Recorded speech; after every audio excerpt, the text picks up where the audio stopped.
Bloomberg Audio Studios. Podcasts, radio, news. I'm pleased to say that we're joined now by Norwegian Cruise Line CEO Harry Sommer. Harry, it's great to have you with us again. So you stand apart from some of your peers because we heard from Royal Caribbean, we heard from Carnival with pretty upbeat outlooks. Talk us through what you specifically see in the year ahead. So first off, good morning, and thank you for having me on today. Listen, we're still seeing very good booking activity for Q4 and 2026. I think the softness that we talked about just was on one specific product, Europe, in 2023 for Q3 of 2025. My apologies. But if you looked at our book position on a 12-month basis, we're well within our optimal range. We're above historical averages, and our 2026 book position is actually well ahead of historical averages. So yeah, one soft spot in Q3 for Europe, but the rest of the booking curve looks really, really good.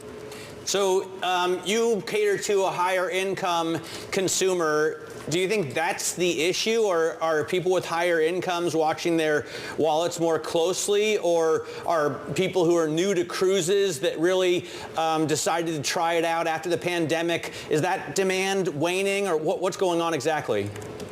No, I don't think any of those things are happening. I think the higher income consumer is doing well. I think the middle income consumer is doing well. We don't really cater to the lower income consumer. I think it's specific to one area, Europe in Q3. I think Americans are looking to book a little bit closer to home, and we're happy because our deployment in Q4 and Q1 and even to next year favors those closer to home itineraries, which is why we're seeing a good book position for those future periods. But even with the closer to home kind of strategy here, how many issues are being created? Because you have a few things going on. You have consumers potentially worried about inflation, maybe hesitant to spend more largely. You also have a dynamic where a lot of people are seeing that international consumers are really slowing down when it comes to the United States.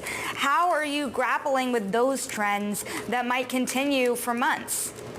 You know, I think this is where the cruise industry's unique position really acts as a tailwind, if you will, a benefit, because we represent such a good value compared to hotels and other vacation alternatives. So, I mean, you think about everything that you get on a cruise, from food, entertainment, spas, casinos, the whole nine yards, and a great consistent product. It really represents a great experience and value gap versus hotels, which is why we tend to do better as an industry. I mean, you look at our yields compared to what Hilton just announced yesterday, we're still well ahead of them. And I think that's going to continue into the future. People like to vacation. And if there are going to be modest recessionary challenges out there, I think value, which cruise lines provide in earnest, really should win out. So there's a lot of uncertainty among consumers, which you know well right now. I want to talk about uncertainty that you might be feeling. I was listening to Bloomberg Surveillance this morning, and I forget who said it, but someone made the great point that you have to have stable policies to encourage companies across the supply chain to invest. And when you think about where you stand right now, looking at 2026, for example, how do you feel versus at the start of 2025? Are you thinking about things a little bit more conservatively than you were maybe at the start of the year? Listen, you know, clearly we're not immune to macroeconomic conditions. We saw the economic news that came out this morning. And so we're redoubling our effort, not just to maximize every dollar of revenue and emphasize the points that I mentioned before about cruising being such an incredible value, but we're also looking at cost control. You know, we would be foolish not to see that there's a potential for weakness going forward, and we're doubling down. We set up a transformation office to sort of reimagine the way we deliver services and buy things, not at the expense of consumers. We're super passionate about delivering a great onboard product, but we think that we can buy things better, and we announced a $300 million cost savings program last year. We're going to accelerate those cost savings, but again, never at the expense of the guest experience. And we believe that if we can accelerate those cost savings initiatives, we'll be able to offset any potential challenges on the top line. What are the, you know, if I look at your stock performance versus, and Caribbean as well, versus Royal Caribbean, Carnival versus Royal Caribbean, I see real underperformance. What is the biggest competitor in the market, Royal Caribbean Cruise Lines, doing that investors love so much? Like, what can you look at them and learn?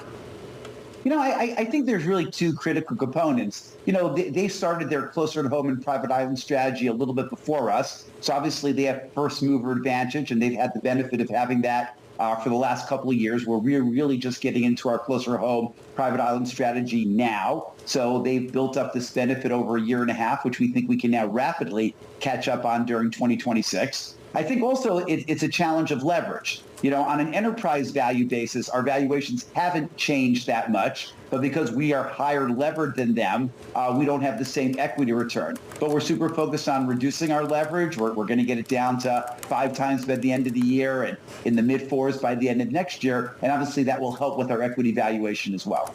I'm very glad you brought that up. If you pull up DDIS on a Bloomberg terminal, you can see your kind of entire capital stack here. And how quickly do you think you could pay down that debt, given the focus that the industry really has on doing so? So, we already decreased our leverage 2 turns. We went from the mid-7s to the mid-5s last year, which we think 2 turns of leverage is great. We're going to decrease it another turn this year to get to around 5, or close to a turn to get to around 5, another half a turn next year. I think by the time we get into early 27 and we're going to be in the 4 range, I think that's a very competitive position and should unlock value on the equity side of our valuation. And Harry, before we let you go, we spoke to you at the end of February, and one of the points that you made was if we saw relations restored with Russia, if Russia opened back up, that would be a major tailwind for your company, given that St. Petersburg, that cruise line, was very, very profitable for you. Now we're at the pretty much the start of May, the end of April. Do you think that we're any closer to that point? It's really hard to tell. I'm not an expert in geopolitics. Listen, we hear some positive noise. We hear some constructive comments out of Russia that they're willing to start talks, but really difficult to read the future on that. But I just want to be clear, although that could be a tailwind, we're very happy with our deployment. Where we are in the Caribbean, Alaska, deployment for Europe for next year is doing very well as well. So we're happy with what we have today. That could just be an incremental tailwind to us if things move forward. All right, Harry, thanks so much. Harry Sommer there talking to us from Norwegian Cruise Lines.